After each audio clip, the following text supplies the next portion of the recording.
Hi folks, how are y'all doing tonight? Is anyone crying? It's fine, we're in a safe space, you know.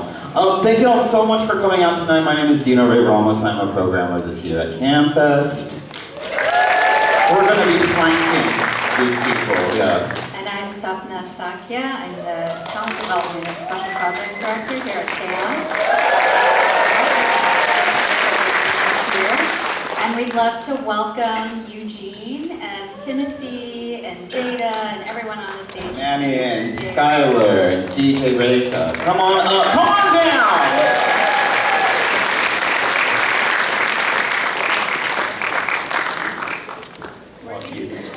Y'all can have the seats.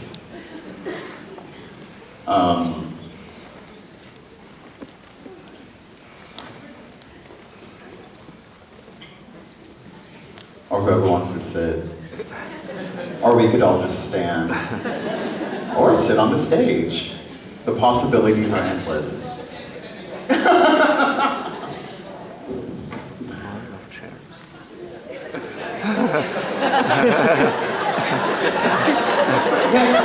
But also, real talk, the director's chairs aren't the most comfortable chairs. We're here to define norms, we're gonna say. Should we just sit beside the stage? Yeah, like a talk back, like at the Broadway show. But I think, Eugene, we'll just start with you, you know. How did you decide which subjects, participants to choose to feature in the A-list, and like, what kind of story did you want to tell? When I was reached out to about this project, obviously I think, you know, we all sort of play this game in our minds, just sort of how we would make this list. But I think my initial reaction was just panic, honestly, because how do you do this without leaving someone out? Like, the act of list making means someone gets left out. And we all know so often when we're talking about Asian American Pacific Island folks, some folks get left out. You say an Asian person, do they look like me? Do they look like other people on this panel? I mean, I think oftentimes South Asians get left out, or Pacific Islanders are given lip service. Like, there's so many ways that the unwieldiness and the breadth of the label makes it difficult to do this task. So, to borrow a topic from an earlier panel, kind of got a little model minority about it, and used some math. And I was like, okay, East Asia gets 4, Southeast Asia gets 4, South Asia gets 4, 2 Pacific Islanders, and then 1 wild card spot, or whoever might pop up as we go. Come on, wild card. So, no, we will not tell you who the wild card was. But we wanted to do that to make sure that we don't reproduce the acts of erasure and omission that so often happen in these kinds of lists. And so we hope we were able to do that, but we also knew that, you know, it's easy to call this a group portrait. Like, it's really an attempt at a group portrait, because there's no way we can cover everybody. And the hope that we had going in was that each person wouldn't feel like they had to represent anybody but themselves. And so we hope that we were able to get that across.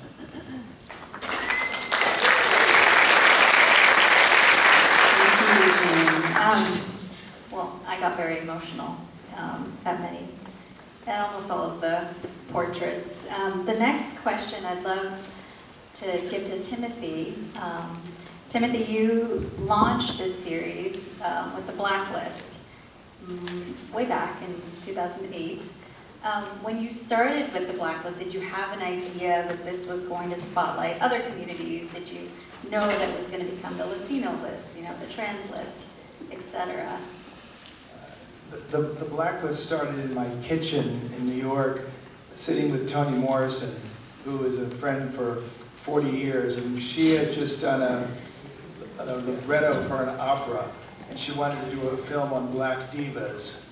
And she said, I'll write it and you'll take the portraits. And that idea morphed into the Blacklist, which was the first of the series, which became the Blacklist 1, 2, and 3, the Latino list 1 and 2, the Out list, the Trans list, and now the A list.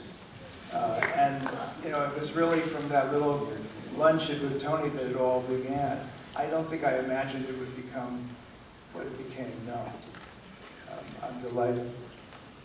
Congratulations. Well, I think it's really quite a beautiful series. I know it's a list, and they're all lists, but I feel like it definitely captures what it means to be American in many ways with the A-list. And did you always think that, sorry, two-part question, did you always think that you were going to have a role in each of those lists? It's become kind of like a franchise, and I understand.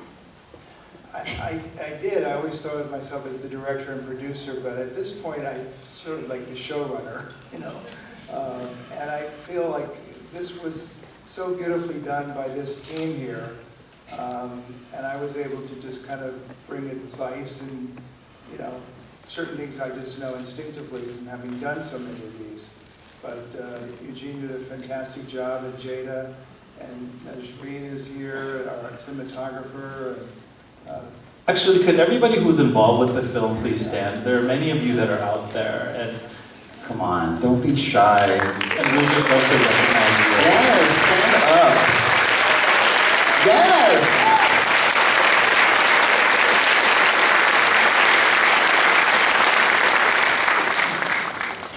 HBO has supported all these films. Congratulations, HBO. This next one's for the participants, Skylar, Reka, and Annie. You know, how was it like for you to participate in this, to kind of be like talking directly to a camera and like being vulnerable? Like, have you ever been in this kind of position before? And how did you feel when you were asked to do this?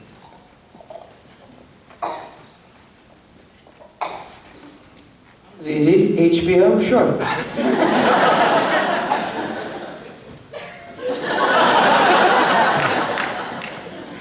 Good answer. You know, when they asked me this, I was like, I remember getting the email, and I quickly forwarded it to my wife, and we're like, is somebody punking us? I mean, is this really me? And when I got invited to New York, I've been working in this documentary called Imanauta Sanlago, which means the Chamorros in the diaspora, the Chamorros over here. And I've done these stories of these amazing Chamorros, and even took 600-700 portraits. So I brought the book to the interview, and I was showing it to these guys, and I said, look at all these really cool, really bright, amazing Chamorros, judges, admirals, and other stuff. You guys should get them in. And then I went, oh shit, they might kick me out. So, but maybe they can do too, and stuff. It's, you know, I'm humbled, I'm honored. I mean, there really is less than 250,000 Chamorros in this whole planet. And to be part of this, to give us that voice with HBO and the film, and just its global reach. I just don't want to screw up and not be able to represent, but I'm just honored and humble, and it's beautiful work, guys. Thank you.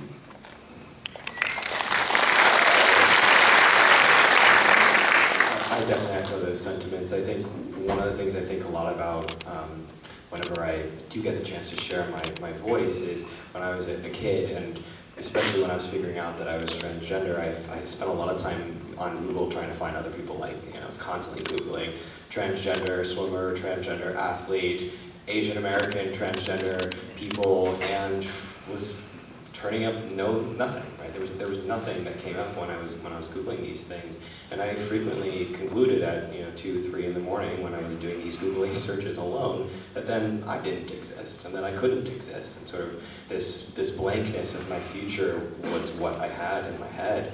And as my story has unfolded and I have continued to exist with the help of many villages of people, I've wanted to be able to share that we can exist in all of our multiplicities. And I think that's what strikes me about the A-list and this piece, is that each of us are an example, and I mean just one example of so many people's futures that I hope we can sort of see not only ourselves but our common humanity in it.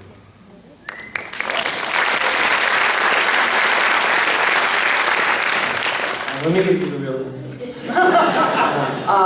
I just remember I mean, I might have been at the end of the list, because I remember getting a few requests from multiple sources, a sense of urgency. I mean, maybe that's just how it works. Like, you have to act like it's really, really important. You know, I don't think my role in that is you know, the challenges of a list. The list should always be a starting point, not an ending point.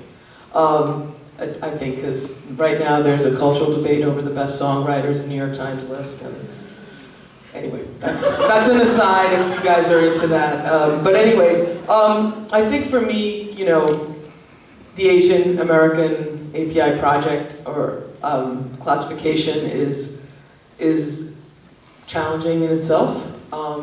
And being associated with an identity is always a challenge. And, you know, I looked into these people before I went in there. I looked at Eugene and I was like, well, who's this guy? And I watched his film, paid for a 1-month movie subscription. And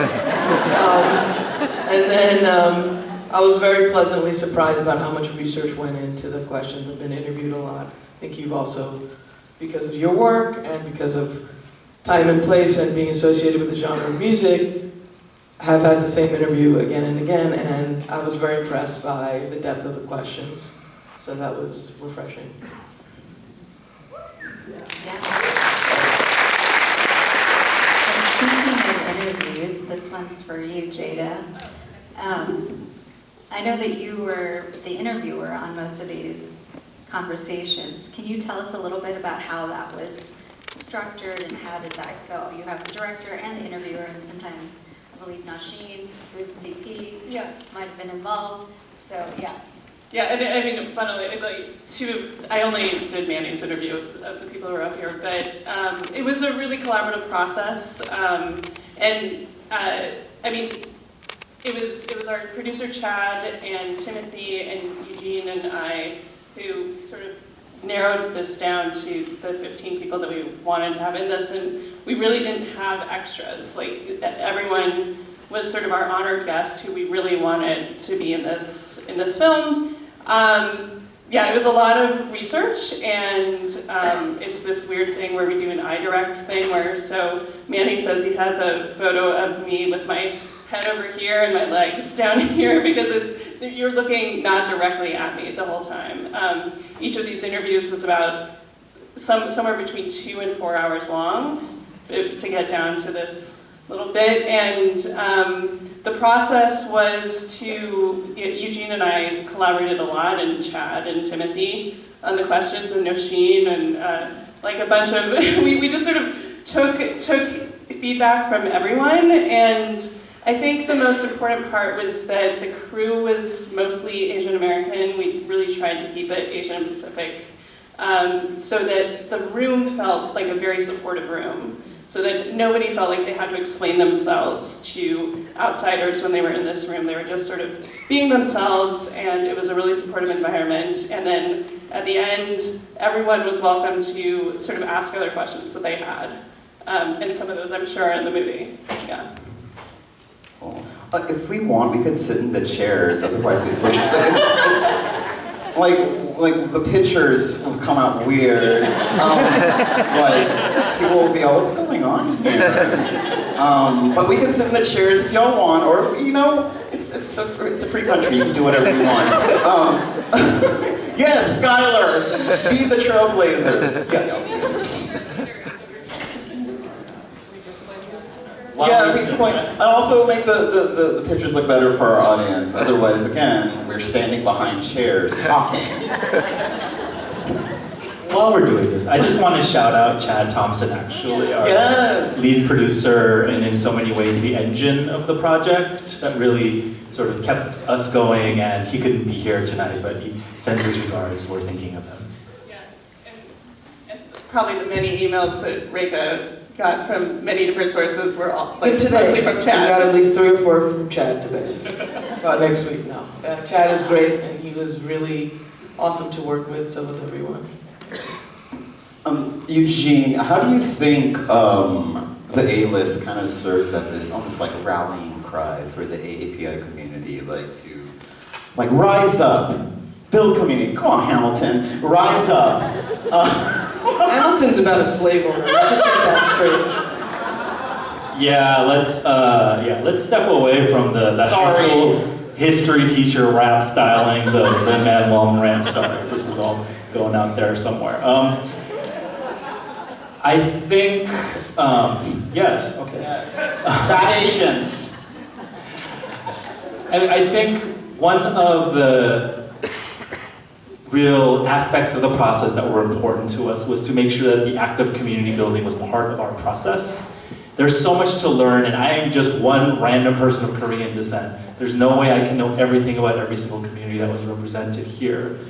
So for starters, I think having so many API folks on the crew meant we all had networks we could reach out to make sure, like, hey, is this right person? Like, all right, like, what about the Skylar person? Like, what's up with that? Like Uncle Manny, what's going on? All right, let's talk about it. We could reach out to our networks and really get a sense for how people were in their community, so we weren't just kind of trying to do the thing that so often happens in journalism, where you swoop in, you just kind of find the first person that fits the bill and run with that. And I think it goes back to, to bring this up, but 1968, the formation of the term Asian American to replace the term Oriental. At the core of that was a political project and a project rooted in solidarity. And obviously it doesn't mean that now, it means boba or anime or K-pop or whatever. But I think for me, something that's always been foundational about my sense of identity is this feeling of wanting to find solidarity within API circles. And I think that's honestly one of my favorite things about being part of these communities, and serves so much as a metaphor for, I think, just being an American, full stop, because within these acts of solidarity that we commit with each other, we're setting an example, honestly, for the kind of country and the kind of world we want to live in. Wow. Well, that was lovely. Go ahead, clap. Good. You all clapped after every story. Yes, they so do. Sweet. This was a new thing for us. No, it was a new experience for us. That's never happened at any other screening. It was great. Yeah, no, that is interesting to hear. I'm sure you've been to a few screenings now, right? Or theatrical screenings. And has this response in particular been different, or what was unique about each of those? Did you want to talk about that? I feel like the CAAMFest crowd is always very engaged. That's been my experience. That's y'all. So I think that's a credit to, again, the space that you and Don and everybody else here has created here. It's just so important in our community, so thank you so much for that. Okay. You're going to get the big bucks now. Thanks for saying that. Well, one more question. I know we're running out of time, but was there, and this is for, I guess primarily Timothy and you, Eugene, but was there anything about the series that surprised you or was unexpected?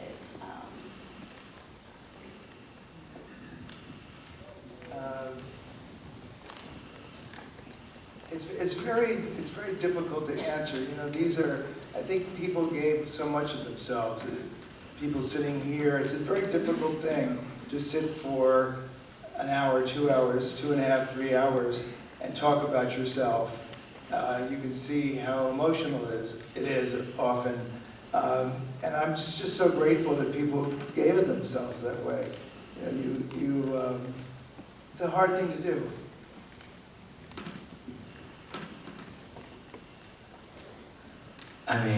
If I could do the thing where I toss it to each of our participants and ask them if anything surprised them about the process and Or watching watching the film. I think for me, I have this set of, I need for something to react. And I remember I was being interviewed and I was told we faced, and I'm a photographer, I've done a lot of video and film projects, so I understand the concept. And I'm sitting there in this chair, and they're asking me all these questions, and I see Jada's face over here, but I see her legs over there because it's through the teleprompter.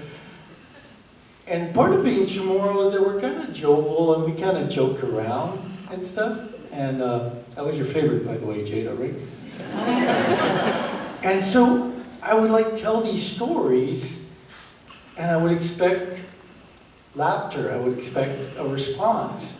But the film crew was so professional, they couldn't say anything. So I'm trying to land this joke, and it's like, crickets. Shit. And it was like that for like the first 30 minutes, and I'm like, I'm bombing this. They're never gonna let me back on. Go on, be really bad. So, but that was the thing. That was very much a new experience to me. And, yeah, you guys experience the same thing? I'm not funny, so.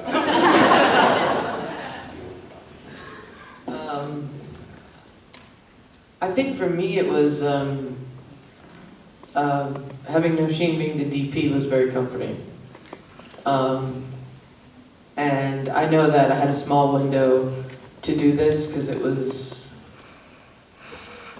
Asian American History Month when we filmed it, and I had a gig at the Met after the Asian gig of the year. And what was fun is a lot of the crew came after. Yeah, it was really like, it was kind of stressful to, but then I was like, and my colleague Salim, who's also a filmmaker, I'm also EPing his film, and I'm going to plug all the projects I'm working on that are connected to camp before I leave. I just knew certain things. I was like, tell them to send us a car. We got to get there. We got to leave. We got to do all these things. And when I got there, the worst thing about this for me is what am I going to wear out of dealing with fashion, because I think that's part of like a trauma of my queerness that was always like trying to be feminized, and now at this point I've got my formula down, and some people even try to emulate it. We planned it. Why mess with the rest when you got the best right here? Thank you. We're not affiliated with Macy's, but they make it easy. So I think the space was there was a lot of wood. There was an old camera. It felt comfortable, and again, I think it was one of the most positive interviews because they'd done their homework. You don't know how many times I have to explain, or there's some bad internet info that when you Google something, something's wrong, and it wasn't the same old questions. And so I think the more I trusted them and the space, then the more I opened up and said things. Because, I've been interviewed throughout my career from every J school student, there's every fall semester, there's a crop of students that, and I never see the end result of their papers. And, and then the story that I represent is very feel-good, simplistic to some, and repeatable. And it's immigrant does good, does different story that, and I partake in it because that's kind of part of my job, and is there somewhere in that conversation I can twist it or do something different? I always try. So I think that, for me, was really positive. It was probably one of the best interviews I've ever had. So.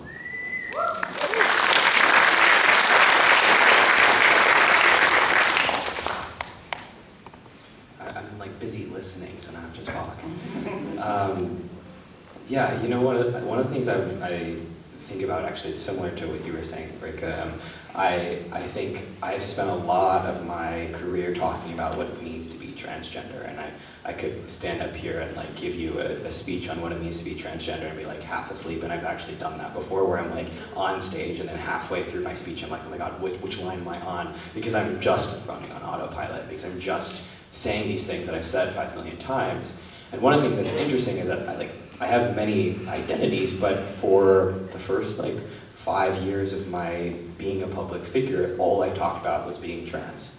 And then the pandemic hit, and suddenly there was this burst of, oh my god, we have to actually think about Asian people, right? There was this burst of now not only is my June busy because of Pride Month, but also May is busy because we remembered that you're Asian, right?